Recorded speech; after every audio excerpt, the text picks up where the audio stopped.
욥기는 저작이었는데도 정확히는 알 수 없는 성경 중에 하나입니다. 하지만 우리에게 고난에 대해 어떤 태도로 하나님 앞에 살아가야 할지 분명히 가르쳐 줍니다. 고난의 이유를 알게 해주어서 대처할 방법을 알려주는 것이 아닙니다. 오히려 고난도 주관하시는 하나님은 공의로우시며 세상을 공의로 다스리시는 분임을 알려줍니다. 우리는 머리로 그리고 합리적인 이성으로는 알고 있습니다. 하나님의 자녀라면, 그리고 모든 인간이라면, 자녀라도 인간이라면 우리가 겪는 고난을 피할 수 없다는 건 말입니다. 이 고난과 고통 가운데 우리는 하나님을 향한 마음이 변할 수도 있고 하나님과의 관계가 달라진 것처럼 느끼기도 합니다. 이럴 때 우리는 어떻게 하면 좋을까요? 또한 오늘 2절 말씀처럼 땅을 두루 돌아다니는 악한 영들도 있습니다. 베드로전서 5장 8절 말씀입니다. 근신하라, 깨어라, 너희 대적마귀가 우는 사자같이 두루 다니며 삼킬 자를 찾나니. 분명 우리가 주 안에서 새롭게 태어나 새로운 삶을 살려고 할 때 우리의 옛사람의 습관도 있지만 방해하는 세력이 분명히 있습니다. 성경은 이를 사탄이라고 부릅니다.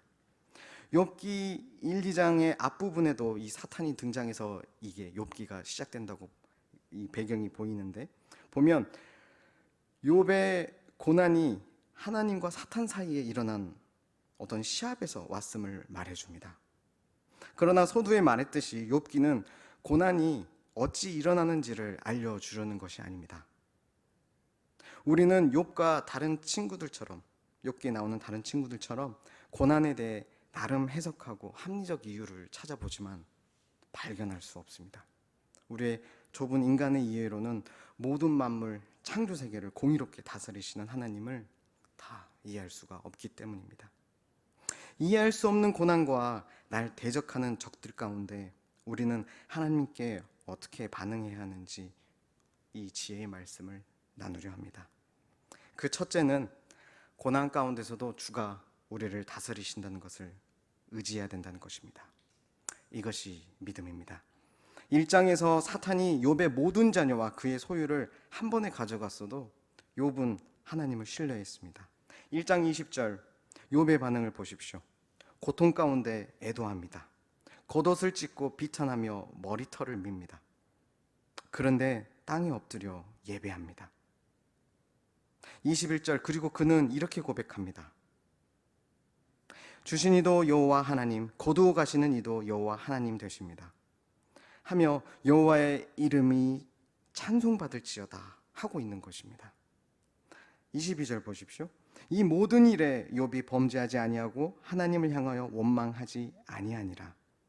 그의 믿음의 반응은 하나님을 드러냅니다. 그의 고백과 행동은 그의 인생의 주인이 하나님임을 드러냅니다. 하나님께서 진정 자신의 주인이심을 드러냅니다. 이것이 정답인데 우리가 알고 있는 믿음 맞는데 너무 넘사벽입니다. 예수님 믿고 욥기 처음 보았을 때는, 제가 예수님 믿고 욥기를 처음 보았을 때 우와, 맞아요, 선배님, 예, 나도 이렇게 주를 따르겠습니다, 죽기까지 따르겠습니다 했습니다. 나도 하나님께 이렇게 인정받는 믿음의 사람이 되어야지 했습니다. 근데 신앙 연수가 지나고 상황이 바뀌었습니다. 저도 그때는 솔로였는데, 고등학생이었는데 지금은 저도 가정이 생겼고 자녀들이 생겼습니다. 이젠 그의 믿음의 반응에 바로 저도요, 그렇지요 하나님, 이렇게 바로는 대답을 하나님께 고백할 수는 없을 것 같습니다. 욥은 성경이 인정하는 의인입니다. 또한 하나님도 42장에 보면 직접 욥과 친구들 사이에서 욥을 변호해 주십니다. 욥이 옳다, 너는 욥의 친구들 너네들은 틀렸다, 이렇게 변호해 주시죠. 그렇게 하나님이 직접 나서서 이렇게 바로 딱 인정해 주시는 사람이니 저는 저의 질투를 접어보기로 합니다. 그리고 저도 욥기서의 지혜를 마음에 품기로 작정합니다. 하나님께서 우리 모든 상황, 심지어 고난과 고통 가운데서도 다스리고 계신 것을 의지하려 합니다. 그의 삶을 통해 드러난 하나님의 주되심, 왕되심을 저도 찬양합니다.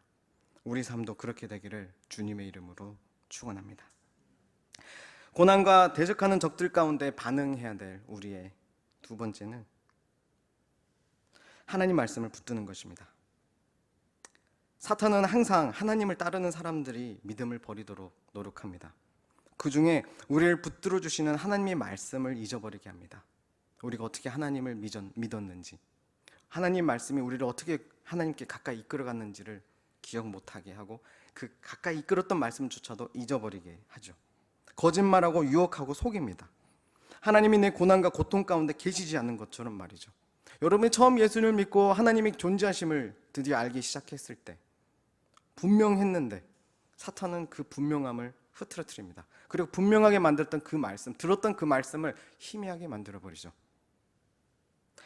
사탄이 어떻게 일하고 있는지 한번 말씀 보겠습니다. 1장에서 사탄이 하나님께 나아가서 욥을 고발했습니다. 욥의 믿음이 불순하다는 것이죠. 하나님은 그렇지 않음을 말씀하셨고 사탄은 하나님의 허락하에 자신의 힘으로 욥을 무너뜨리고 싶었습니다. 좀 전에 1차 시도에서 욥의 모든 자녀와 재산을 다 빼앗가는 그 1차 시도에서 실패하니까 2차 시도를 합니다. 4절 5절에 보시면 이제는 욥의 몸을 칠 계략을 세웁니다. 직접적인 고통을 가하려고 하는 것이죠. 그러나 하나님께서 그 한계를 지으십니다. 6절 말씀 같이 읽겠습니다. 여호와께서 사탄에게 이르시되 내가 그를 네 손에 맡기노라. 다만 그의 생명은 해하지 말지니라. 아멘. 하나님은 고난을 허락하시되 욥을 지키시려고 합니다. 그런데 이 반대로 이야기하는 사람이 있습니다. 9절 말씀 보시겠습니다. 시작. 그의 아내가 그에게 이르되 당신이 그래도 자기의 온전함을 굳게 지키느냐? 하나님을 욕하고 죽으라. 누가 이야기하는 것 같습니까? 사랑하는 아내가 이야기하는 것이 아닙니다. 사탄은 이야기합니다. 정확히 하나님의 뜻과 말씀하신 것과 반대로 말합니다. 하나님은 사탄에게 욥은 온전한 사람이며 생명은 해하지 말라고 말씀하셨습니다. 오해하시지 않으시겠지만 하나님은 우리를 일부러 사탄의 손에 맡기시고 마음대로 굴려보라고 하시지 않습니다. 하나님은 사탄의 고발에도 흔들리시지 않으셨습니다. 욥은 악에서 떠난 의인이며 온전하다고 말씀하셨습니다. 그러나 욥은 이 상황을 모릅니다. 우리는 근데 이 상황을 알고 있죠. 어떤 상황이 돌아가고 있는지. 하나님께서 사탄을 허락하시되 자신의 생명을 지키시려고 하는지는 욥은 모릅니다. 오늘 말씀은 이 상황을 알고 읽는 우리에게 하나님께서 내게 주시는 말씀입니다.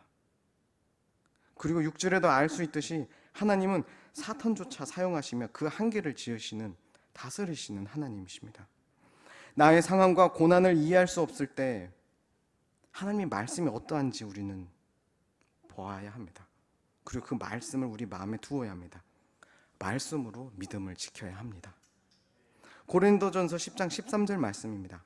사람이 감당할 시험 받기는 너희가 당한 것이 없나니 오직 하나님은 미쁘사 너희가 감당하지 못할 시험 당함을 허락하지 아니하시고 시험 당할 즈음에 또한 피할 길을 내사 너희로 능히 감당하게 하시느니라. 아멘. 이것이 하나님의 약속이며 우리를 향한 뜻이자 우리를 사랑하고 기뻐하시는 우리 하나님의 말씀입니다. 그렇다고 하나님은 욥과 우리의 실제적인 고난을 가볍게 여기는 것은 아니십니다.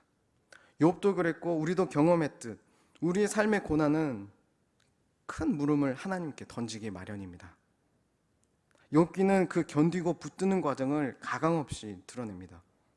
뒤를 2장 이후로 쭉 읽어가시다 보면 이게 나의 모습이기도 하구나라고 보여집니다.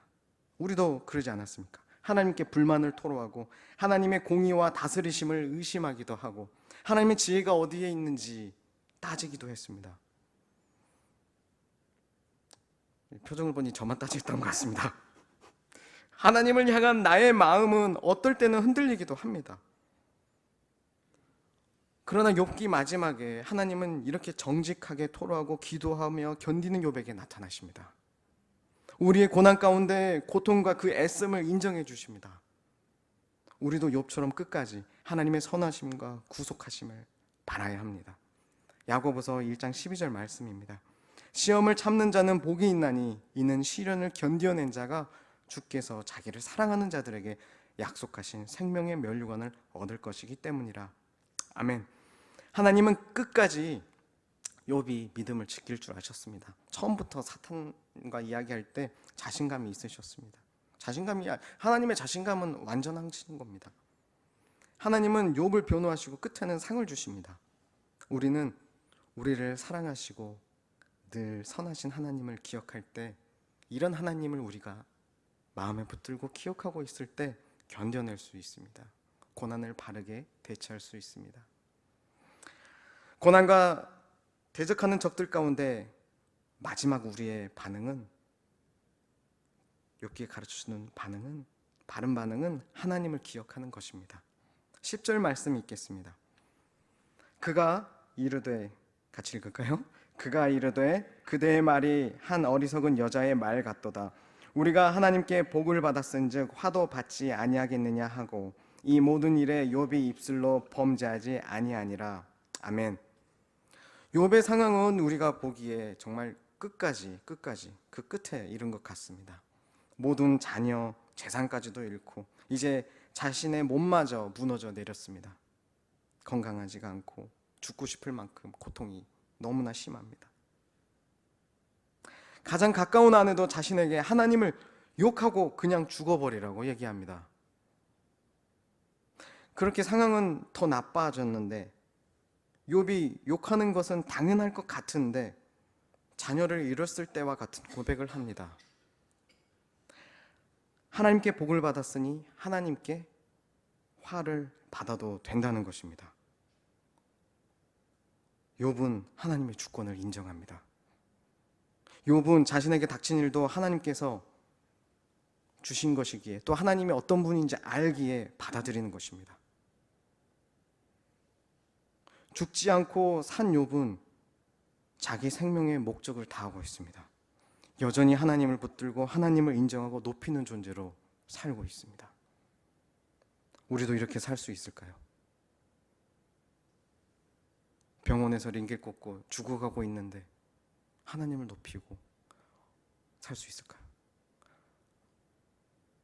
제 주변에 이런 믿음의 선배들이 다행히 계셨습니다. 이렇게 살 수 있더라고요. 이분들은 어떻게 살지? 연구해 볼 필요가 없습니다. 오늘 욥기 말씀을 보면, 이 성경을 보면 우리는 그렇게 살 수 있다는 것을 알 수 있습니다. 우리가 어떻게 그분들이 견디는지 정답은, 우리 모를 때 정답은 단 하나입니다. 예수 그리스도, 우리 주님이십니다. 답 없는 상황일 때 더욱 우리 주 그리스도를 기억하십시오. 아무 흠도 없으신 예수님이 우리를 믿음의 길로 인도하시기 위해 걸으신 십자가를 기억하십시오. 온전하시고 죄가 없으신 예수님이 불의한 심판을 당하시고 채식질을 당하시고 수치를 당하셨습니다. 나의 고난이 아무 이유 없고, 나의 고난이 어디서 왔는지 이해되지 않고 혼란스러울 때 예수님을 기억하십시오. 거기다 우리 예수님, 우리 하나님은 욥의 고통과 애씀을 인정해 주신 하나님이셨습니다. 근데 이 하나님은 아들 예수님이 가장 자신을 필요로 할 때 눈을 감아버리신 하나님이십니다. 나를 위해서, 나의 믿음을 위해서, 나를, 하나님을 바라보고 따라가는 자로 이끌어 주시기 위해서 하나님은 그렇게 우리를 위해 예수님의 고난과 그 고통과 아픔과 그 슬픔에 외면하셨던 분이십니다. 히브리서 4장 15절 말씀, 우리에게 있는 대제사장은 우리의 연약함을 동정하지 못하실 리가 아니요 모든 일에 우리와 똑같이 시험을 받으신 이로되 죄는 없으시니라. 아멘. 우리는 종종 우리에게 오는 고난은 이런 고난일 수도 있습니다. 우리는 죄를 짓기에, 죄를 선택한 잘못된 선택 때문에 고난을 받기도 하는 우리이기도 합니다. 하지만 예수님은 욥과 비교할 수 없는 완전하신 의인이셨습니다. 나를 너무나 잘 아시는 하나님, 나의 죄를 대속하기 위해 자기 몸을 버리신 하나님께서 고난 가운데 직접 자신에게 나올 수 있도록 길을 여셨습니다. 우리의 모든 고통과 고난에 함께 하시는 하나님이십니다. 직접 나아가 내 모든 형편, 상황을 아랠 수 있는 분이 우리 하나님이심을 기억하십시오. 그리고 그렇게 우리를 인도해 가시는 예수님을 기억하십시오. 우리에게 주신 특권, 우리에게 주신 그 믿음을 붙들고 하나님께 나아가십시오. 마치려 합니다. 믿음으로 살려고 하는 우리 삶 가운데 고난과 대적하는 적들의 공격이 없을 수 없습니다. 그러나 선하신 하나님이 계십니다. 하나님이 다스리시고 주관하십니다. 우리에게 주신 하나님의 말씀이 우리를 붙들어 주십니다. 우리 삶에 하나님의 선하심과 구속하심에 대한 소망만이 더 드러나기를 원합니다. 고난도 유익이라는 사도의 고백이 분명합니다. 우리 말씀 마지막으로 읽고 하나님을 더 기억함으로 우리가 기도제로 나아가길 원하는데, 빌립보서 1장 말씀입니다. 이것이 너희의 간구와 예수 그리스도의 성령의 도우심으로 나를 구원에 이르게 할 줄 아는 거로 나의 간절한 기대와 소망을 따라 아무 일에든지 부끄러워하지 아니하고 지금도 전과 같이 온전히 담대하여 살든지 죽든지 내 몸에서 그리스도가 존귀하게 되게 하려 하나니 이는 내게 사는 것이 그리스도니 죽는 것도 유익함이라. 아멘.